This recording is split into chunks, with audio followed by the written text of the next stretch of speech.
Leitura do livro Sapiens, de Yuval Noah Harari, Quando eles se tornam nós. Os impérios desempenharam um papel decisivo em amalgamar muitas pequenas culturas em um número menor de culturas maiores. Ideias, pessoas, mercadorias e tecnologia se disseminam mais facilmente dentro das fronteiras de um império do que em uma região politicamente fragmentada. Com frequência, eram os próprios impérios que disseminavam deliberadamente ideias, instituições, costumes e normas. Uma razão era tornar a vida mais fácil para eles mesmos. É difícil governar um império em que cada pequeno distrito tem seu próprio conjunto de leis, sua própria forma de escrever, sua própria língua e seu próprio dinheiro. A padronização era uma vantagem para os imperadores. Uma segunda razão, igualmente importante, pela qual os impérios disseminavam ativamente uma cultura comum, era obter legitimidade. Pelo menos desde a época de Ciro e de Qin Shi Huangdi, os impérios justificavam suas ações. Fosse a construção de estradas ou o derramamento de sangue como necessárias para disseminar uma cultura superior, da qual os conquistados se beneficiariam ainda mais que os conquistadores. Os benefícios às vezes eram notáveis. A aplicação de leis, planejamento urbano, padronização de pesos e medidas, e outras vezes questionáveis, como impostos, serviço militar obrigatório, culto ao imperador. Mas a maior parte das elites imperiais acreditava firmemente que estava trabalhando para o bem geral dos habitantes do império. A classe dominante chinesa tratava os vizinhos de um país e seus súditos estrangeiros como bárbaros miseráveis a quem o império deveria levar os benefícios da sua cultura. O mandato do céu foi concedido ao imperador, não para explorar o mundo, mas para educar a humanidade. Os romanos também justificavam seu domínio argumentando que estavam concedendo paz, justiça e refinamento aos bárbaros. Os alemães selvagens e os gauleses pintados viviam na imundície e na ignorância, até que os romanos os adestraram com a lei, os lavaram em casas de banho públicas e os aprimoraram com a filosofia. O Império Maurya, do século III a.C., adotou como missão a disseminação dos ensinamentos de Buda ao mundo ignorante. Os califas muçulmanos receberam uma ordem divina para difundir a revelação do profeta, de forma pacífica, se possível, mas com o uso da espada se necessário. Os impérios espanhol e português proclamaram que não eram riquezas o que procuravam nas Índias e na América, e sim adeptos para a fé verdadeira. O sol nunca se punha na missão britânica de difundir as mensagens do liberalismo e do livre comércio. Os soviéticos se sentiram obrigados a facilitar a inexorável marcha histórica do capitalismo rumo à utópica ditadura do proletariado. Hoje, muitos norte-americanos sustentam que seu governo tem o dever moral de levar aos países do terceiro mundo os benefícios da democracia e dos direitos humanos, mesmo que estes sejam entregues por mísseis de cruzeiro F-16. As ideias culturais disseminadas pelo Império raramente eram uma criação exclusiva da elite dominante, uma vez que a visão imperial tende a ser, por natureza, universal e inclusiva. Foi relativamente fácil para as elites imperiais adotar ideias, normas e tradições onde quer que se encontrassem, em vez de ter que se ater como fanatismo à única tradição conservadora. Embora alguns imperadores procurassem purificar as culturas e retornar ao que consideravam suas raízes, a maior parte dos impérios gerou civilizações híbridas que absorveram muito dos povos dominados. A cultura imperial de Roma era grega, mas tanto quanto romana. A cultura imperial abássida era parte persa, parte grega, parte árabe. A cultura imperial mongol era uma imitação da chinesa. No Império dos Estados Unidos, um presidente norte-americano com sangue queniano pode comer pizza italiana enquanto assiste a seu filme preferido.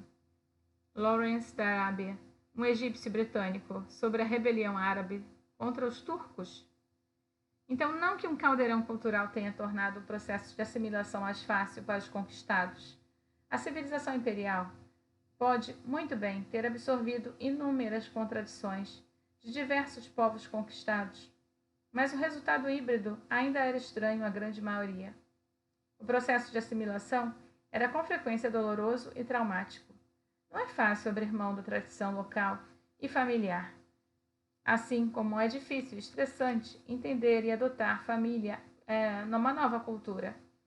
Pior ainda, mesmo quando os povos dominados adotavam a cultura imperial com sucesso, podia levar décadas, se não séculos, até que a elite os aceitassem como parte de nós. As gerações que viviam entre a conquista e a aceitação eram beijadas ao relento. Já haviam perdido sua querida cultura local, mas não tinham permissão para participar em condição de igualdade no mundo imperial. Pelo contrário, a cultura adotada continuava a vê-los como bárbaros. Imagine um ibérico de boa ascendência vivendo um século antes da queda da Numância. Ele fala seu dialeto celta nativo com seus pais, mas aprendeu um latim impecável com um sotaque muito leve, porque é necessário para conduzir seus negócios e lidar com as autoridades. Alimenta a predileção de sua esposa por bugigangas enfeitadas, mas fica um pouco constrangido porque ela, como outras mulheres locais, guarda esse resquício do que, como outras mulheres locais, um gosto pela cultura celta. Ele preferiria que ela adotasse a simplicidade das joias usadas pela esposa do governante romano. Ele mesmo usa túnicas romanas e, graças ao sucesso como comerciante de gado, devido em grande parte à sua experiência com o complicado direito romano, conseguiu construir um casarão em estilo romano. Contudo, mesmo sendo capaz de recitar o livro 3 das Geórgicas de Virgílio, de memória, os romanos ainda o tratam como um semibárbaro. Ele percebe com frustração que nunca receberá uma nomeação para o governo ou terá acesso aos melhores assentos do anfiteatro. No fim do século XIX, muitos indianos bem instruídos aprenderam a mesma lição com os mestres britânicos. Uma história famosa é de um indiano ambicioso que dominou a complexidade da língua inglesa, fez aulas de dança ocidental e até se acostumou a comer com garfo e faca. Equipado com seus novos modos, viajou à Inglaterra, estudou direito na Universidade de Cambridge, a University College London, e se tornou advogado. Mesmo assim, esse jovem homem das leis, aprumado em seu terno e gravata, foi jogado para fora de um trem na colônia britânica da África do Sul por insistir em viajar na primeira classe, em vez de se acomodar na terceira, onde homens de cor, como ele, deveriam viajar. Seu nome era Mohandas Karamchand Gandhi. Em alguns casos, o processo de aculturação e assimilação acabou rompendo as barreiras entre os recém-chegados e a antiga elite. Os conquistados já não viam o império como um sistema estrangeiro de ocupação, e os conquistadores passaram a enxergar seus conquistados como iguais. Dominantes e dominados passaram a ver eles como nós. Todos os súditos de Roma, depois de séculos de dominação imperial, acabaram recebendo a cidadania romana. Não romanos ascendentes e passaram a ocupar os cargos mais altos entre os oficiais das legiões romanas e foram nomeados ao Senado. Em 48, o imperador Cláudio admitiu no Senado vários gauleses notáveis, cujos costumes, culturas e laços de matrimônio se misturaram com os nossos. Conforme observou em seu discurso, senadores arrogantes protestaram contra a inclusão desses ex-inimigos no cerne do sistema político romano. Cláudio os recordou de uma verdade inconveniente. A maioria das famílias senatoriais descendia de tribos italianas, que um dia lutaram contra Roma e mais tarde obtiveram cidadania romana. Na verdade, conforme retornou o imperador, sua própria família era de ascendente sabina. Durante o século II, Roma foi governada por uma linhagem de imperadores nascidos na Península Ibérica, em cujas veias provavelmente corriam pelo menos algumas gotas de sangue ibérico. Os reinados de Trajano, Adriano, Antônio Pio e Marco Aurélio geralmente são considerados a era de ouro do Império. Depois disso, todas as barreiras étnicas foram derrubadas.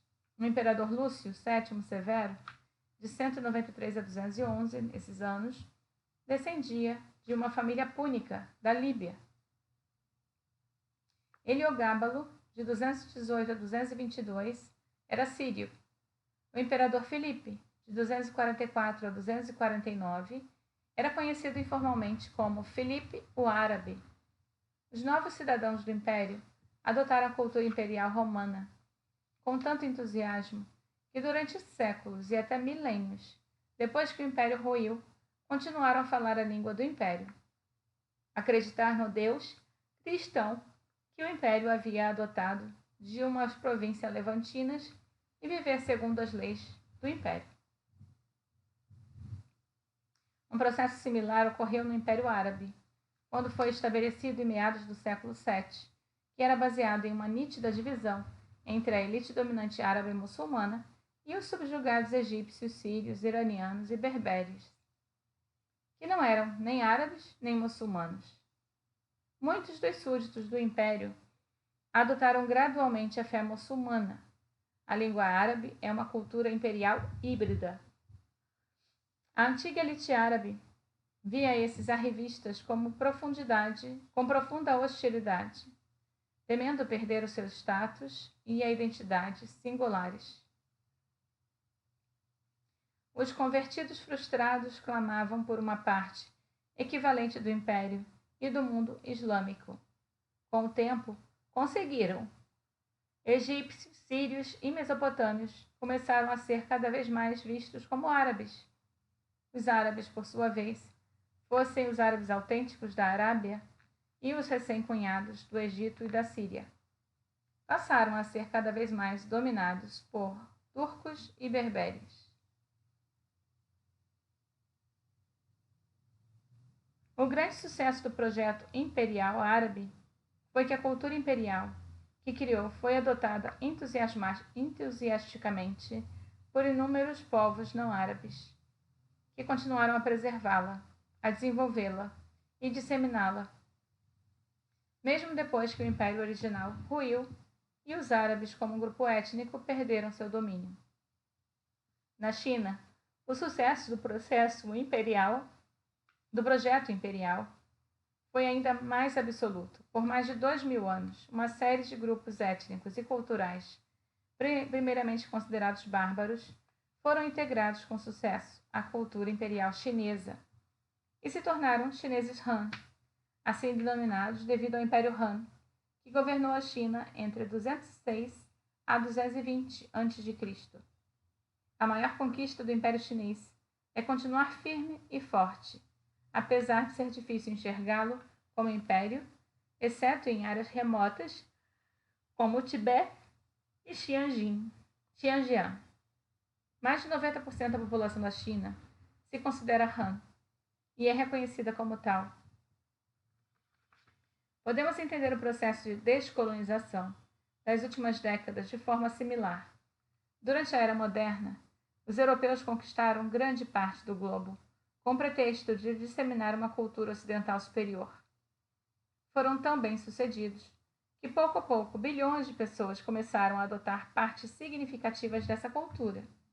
Indianos, africanos, árabes, chineses e maores, que aprenderam francês, inglês e espanhol, começaram a acreditar que direitos humanos e no princípio da autodeterminação e adotaram ideologias ocidentais como liberalismo, capitalismo, comunismo, feminismo e nacionalismo. Durante o século XX, grupos locais que haviam adotado valores ocidentais reivindicaram a igualdade em relação aos seus conquistadores europeus. Em nome desses mesmos valores, muitas lutas anticoloniais foram travadas sob as bandeiras da autodeterminação, do socialismo e dos direitos humanos, todos legados ocidentais. Assim como os egípcios, os iranianos e os turcos adotaram e adaptaram a cultura imperial, que herdaram dos conquistadores árabes originais, também os indianos, africanos e chineses da atualidade aceitam ou aceitaram grande parte da cultura imperial de seus antigos soberanos ocidentais, ao mesmo tempo que, sem antigos soberanos ocidentais, ao mesmo tempo, teriam que ser moldados de acordo com as suas necessidades e tradições.